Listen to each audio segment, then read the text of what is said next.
টাকা না হলে দুনিয়াতে কেউ নাই। ভাই বলেন, বোন বলেন, মা বলেন, বাবা বলেন, দুনিয়াতে কেউ নাই। আজকে যদি আমার কাছে 10 লক্ষ টাকা, 15 লক্ষ টাকা, 20 লক্ষ টাকা থাকতো, আমার ভাইও থাকতো, আমার বোনও থাকতো, আমার সবাই আমার খবর লইত।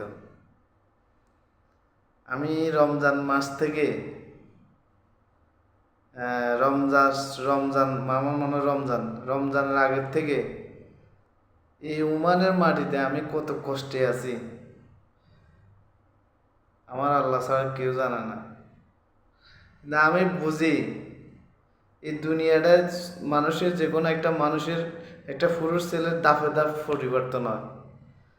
আমি এই কষ্ট জীবনে করি নাই, বিয়ে করছি, নিজের বউ বাচ্চা কষ্ট দিছি।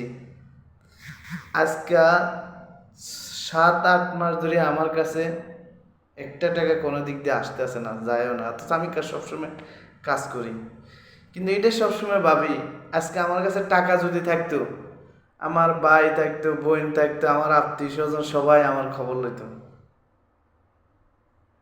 এমন সময় আমি টাকা হারা হয়েছি, এমন সময় টাকা হারা হয়েছি, আজকে আমারও 2টা সন্তান দিছি আল্লাহ, সন্তানগুলোরও আমি কষ্ট দিতেছি।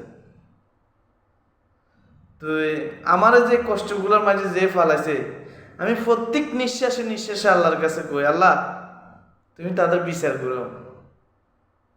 5 ওয়াক্ত নামাজ আলহামদুলিল্লাহ পড়ি আমি, প্রত্যেক নামাজে তাদের উপরে আল্লাহর কাছে বিচার দিই আমি।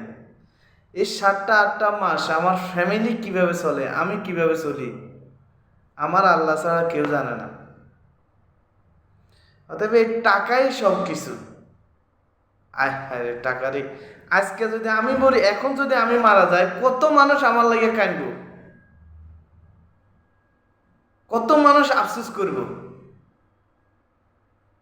কিন্তু জীবিত থাকা অবস্থায় একটা লোকে আমার বলে না বলে কিভাবে চলতেছিস তুই। আল্লাহ সালার, ইনশাআল্লাহ কোনোদিন এই অভাব যাইব, ইনশাআল্লাহ আমার যাইব। আসলে আমার মুখে সবসময় হাসি থাকে, অন্তরটা আমি বুঝাইতে পারি না, আমার বুকটার মধ্যে কি আছে আমার আল্লাহ ছাড়া কেউ জানে না। এই 7-8টা মাস আমার কিভাবে ফ্যামিলি চলে, আমি কিভাবে চলি, আমার আল্লাহ ছাড়া কেউ জানে না। তো টাকাই সব কিছু একটা মানুষের, টাকাই সব কিছু। টাকা মা, টাকা বাপ, টাকা ভাই, টাকা সব কিছু। তো আল্লাহর কাছে কমো, আল্লাহ বিচার করো যে আমার এই পেরেশানিগুলোর মাঝে ফালাইছে।